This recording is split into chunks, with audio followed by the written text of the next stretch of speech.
much, everybody. We're going to have just a quick session with Steve Moore. Everybody knows Steve Moore with the Heritage Foundation, highly respected, one of the most highly respected economists and people that watch your money and know more about your money and your life than probably anybody I can think of.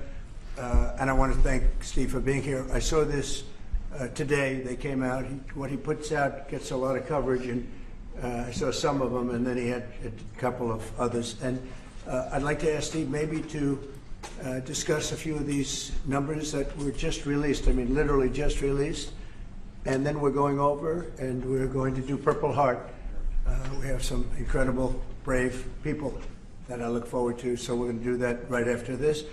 Steve, could you say a few words about the various charts? Thank you, Mr. President. So I called the President because I had some very good news from some new data that we've been able to put together that no one has ever seen before, and I'll just very quickly go through these. So I was telling the President that he did the right thing in calling for a new head of the Bureau of Labor Statistics, because this shows that over the last 2 years of the Biden administration, the BLS overestimated job creation by 1.5 million jobs. That's a, Mr. President, that's a gigantic error.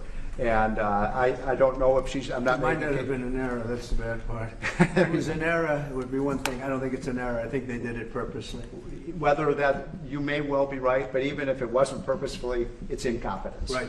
Okay, so 1.5 million jobs overestimated. We have access to the, some data that no one else does on what has happened month by month with median household income. This is based on unpublished Census Bureau data. It will be released sometime in the next 6 months, but we get an advanced look at it.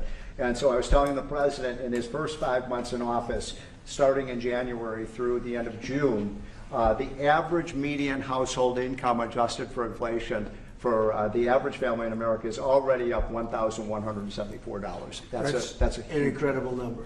Just came out. Just came out. So that's a giant gain. And if I would have said this, nobody would have believed it. There's your number. We're doing well. So the next one compares, we finally have the 2024 data on what happened with real family income in the United States.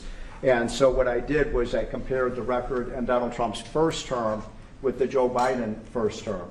And you can see that, by the way, these dotted lines here, Mr. President, that's COVID. So if it had not been for COVID, these numbers would have been substantially better. But even taking account President Trump's last year in 2020, we saw a $6,400 real after inflation gain in income for the average family.